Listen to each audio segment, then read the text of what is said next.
Hey everyone, welcome back to Abroad Unfiltered. Before we dive into today's episode, I wanted to add a quick intro because this one is a little special. Recently, I had the chance to join an Erasmus Plus project in Krakow and seasonal school in Pisa. These two are really incredible experience for me, and it gave me new perspectives in so many ways. And in this video, my friend and I are going to share our reflections on these two projects, what we learned, whether we are going to do this again or not. And if you are curious about this kind of projects and if you are also thinking about joining one of these, keep watching. And For Abroad Unfiltered series, our next guest is Mohammed Huzaifa. Hello. He's one of my classmates. Actually, we are not studying in the same subject, but we had so many main classes, especially in the first semester. So today, first, he's going to introduce himself a little bit, and then we will deep dive into our Erasmus Plus project together in Krakow. So we are with you. Hello, so thank you, Arba. As you told, my name is Huzaifa Arshad, and I'm from basically Pakistan. But now I'm studying in BME in management and leadership. So actually, we share the same faculty, but a different major.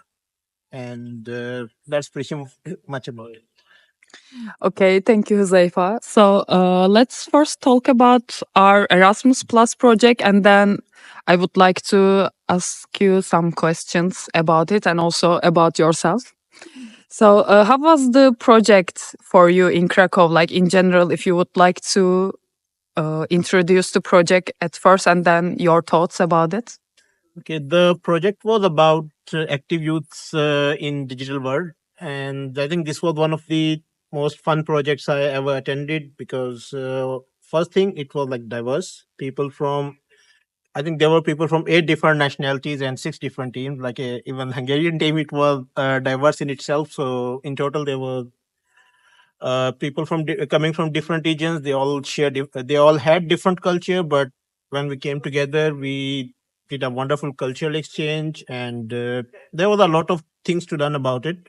Apart from like the main topic, we I think learned the dances of different cultures, languages, how people read, and how amazing like the diversity in the world is. So I think that was one of the best projects, and I still remember it, and maybe I would want to relive that experience.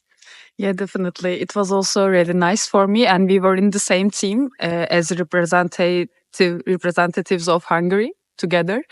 And as he said, as Huzaifa said, actually there were like it was really diverse team of us, and we were from different universities in Hungary, and we are also from, of course, like different countries, and we were all together as representatives of Hungary.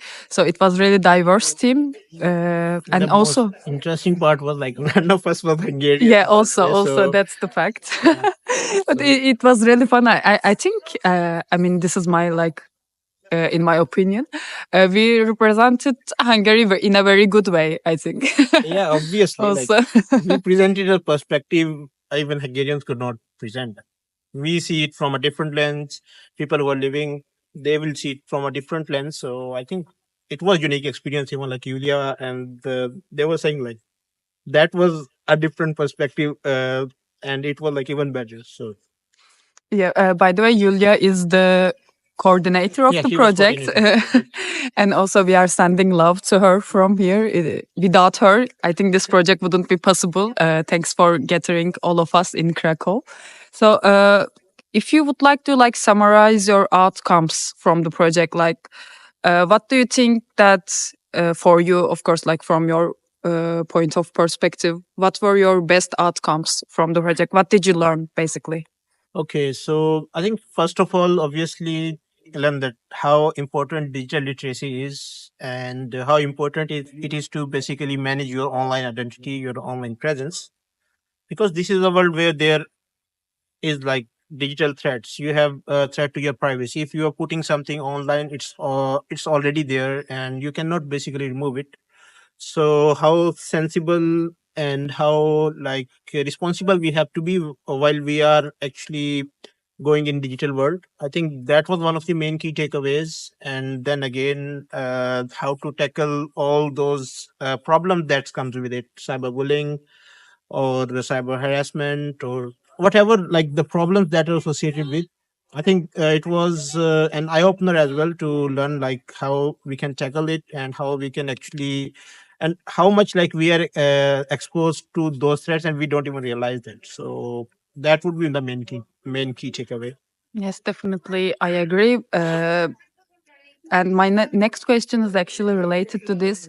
Uh, did you know about this like concepts before? I mean, for example, on the social media, let's say we are all using it like actively. When you see these kind of things, like posts or comments, would you realize that like this is, let's say, hate speech, or this is like some other concepts? Would you realize this, or did you actually have like more understanding, especially after this project?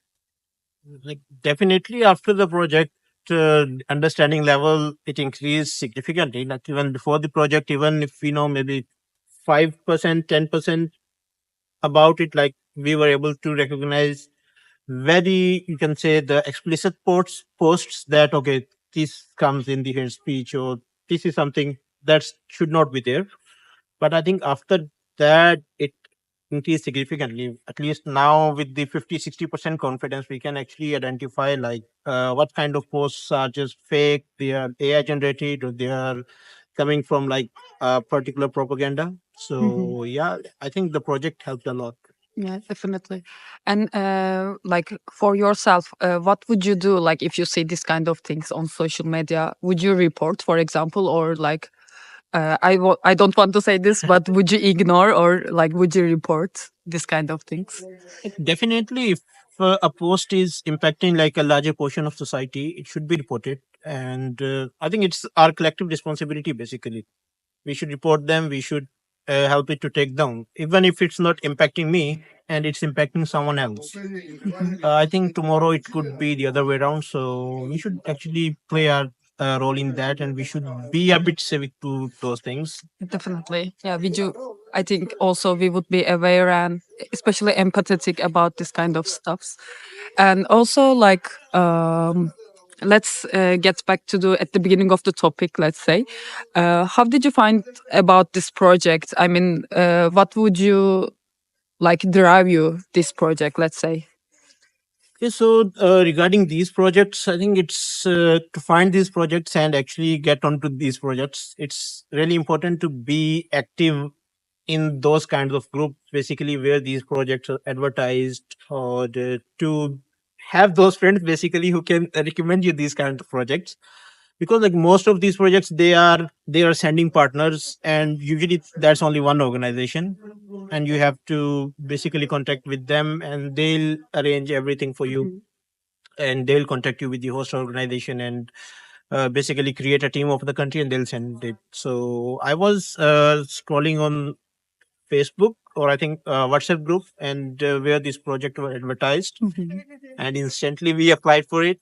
And then there was like a quick application. It wasn't that long. We just have to submit like a small statement of interest, and that's it. And after like a few hours, it was confirmed, and after 1 month or so, we were on the project.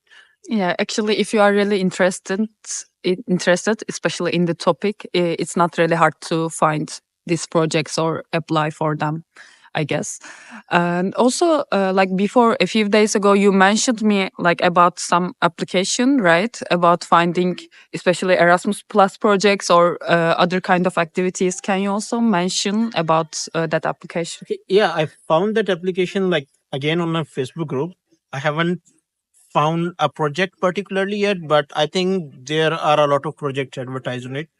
It's apply and go, so people just I don't know how it actually works, but I think it would be beneficial because after that we had this Italy project, so I couldn't have much time to check that application and to apply for the projects. But I was seeing there were very different projects, even Spain, Germany, like France as well. So I think that could be a good platform as well, and where you can actually directly contact with the organizers.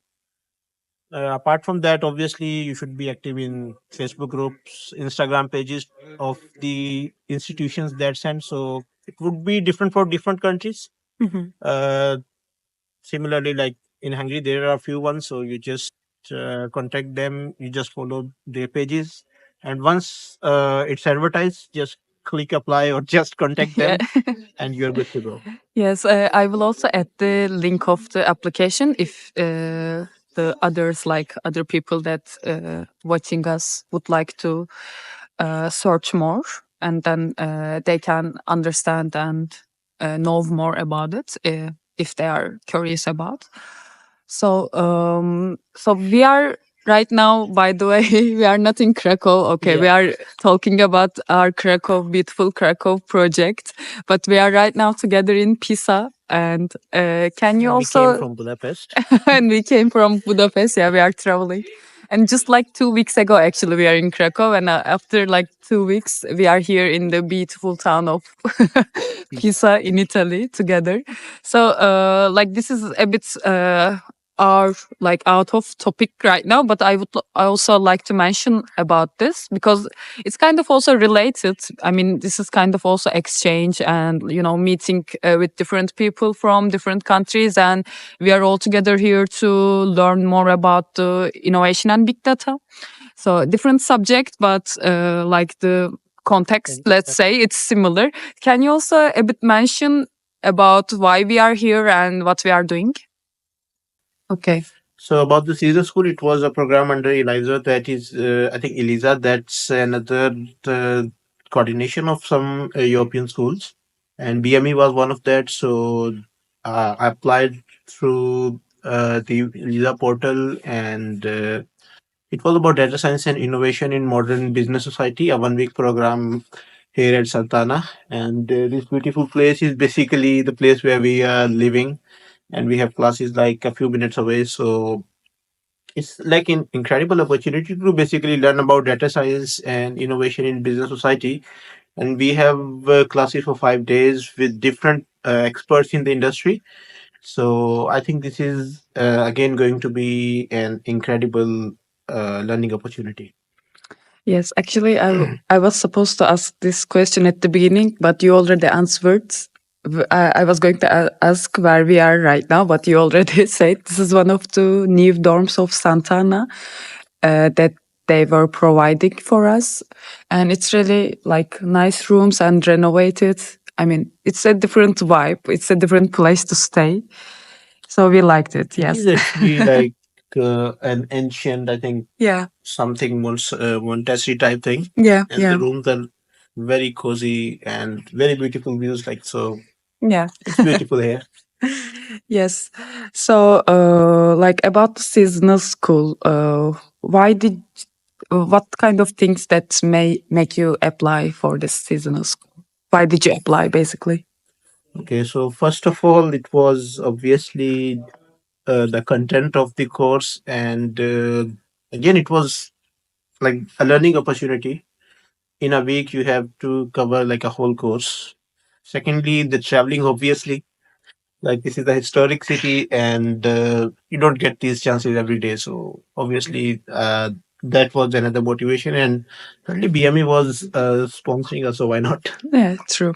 I ask this question because I would like to emphasize that with this kind of programs, like the seasonal school and the Erasmus Plus project that we've been to Krakow, you can travel like many places with less budget. And like, for example, us and you like traveled many different countries and cities in the last 5 months, right? Because you've been in Budapest for 5 months.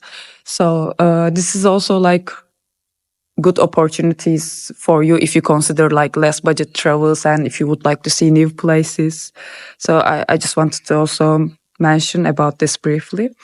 And back to the Erasmus Plus project. This is like one of my final questions.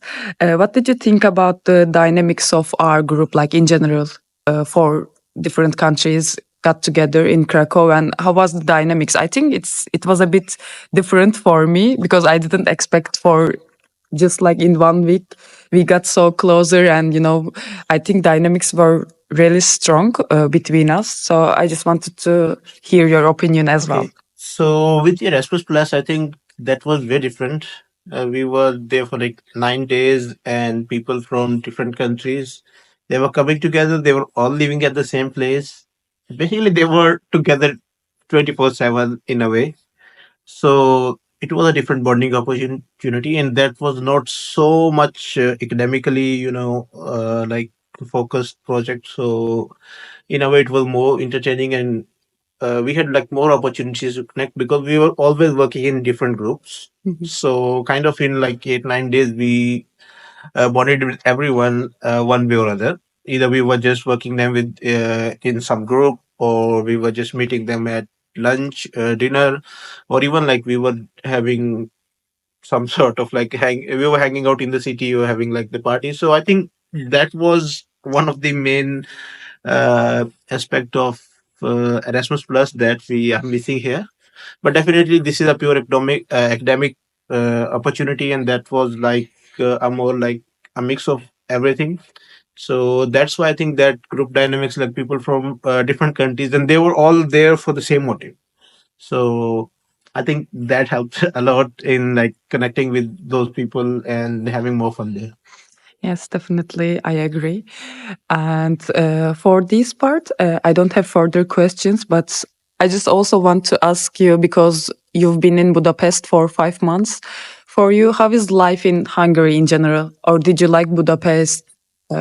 Like, are you feeling comfortable like with the life there, or what are your plans in general? Of course, like Budapest is a very beautiful city. Like I think you have everything there, every opportunity you need basically that is in Budapest. And again, it's comparatively like for the most of bigger European cities, it's comparatively cheaper as well to live. So I think that's an again another plus of Budapest.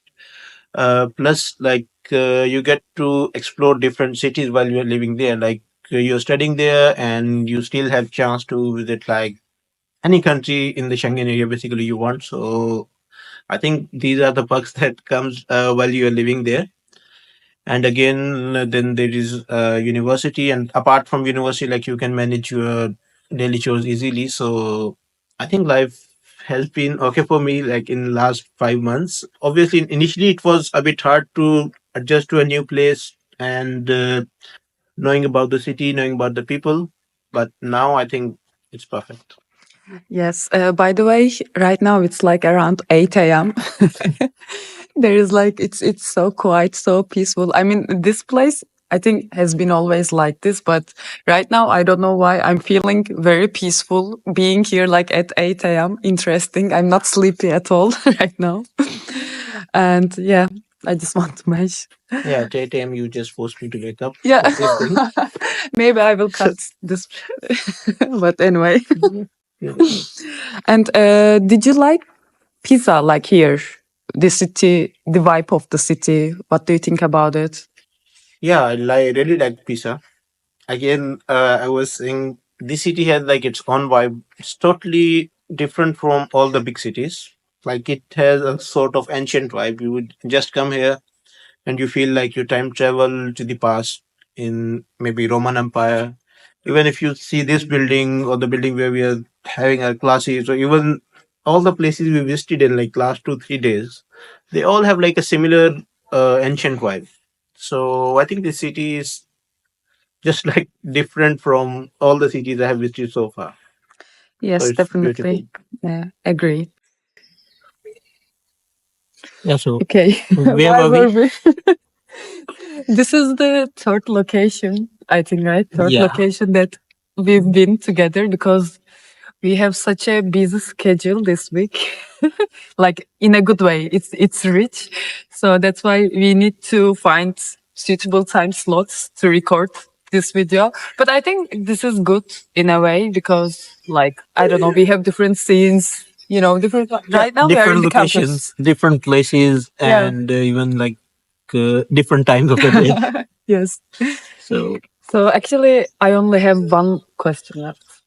Like we've been together. I mean, you also been different places, but like as together, like two of us. We've been together to Krakow, Pisa, and Budapest, of course. And actually, I asked this question last night, but I just like your answer. That's why I'm asking again. Which one would you prefer, for example? Like, I mean, they have different vibes, these three cities. Like, there are different things to do, or we've been those places for a different cause. But from your perspective, which one would you prefer? Like Budapest, Krakow, and Pisa? Okay, so like I even explained it to you before, but I think all the cities they have different vibe and there's a different purpose. I mean, if you're living depends upon like for what purpose you're living. I think Pisa is a great place if you are like maybe working online.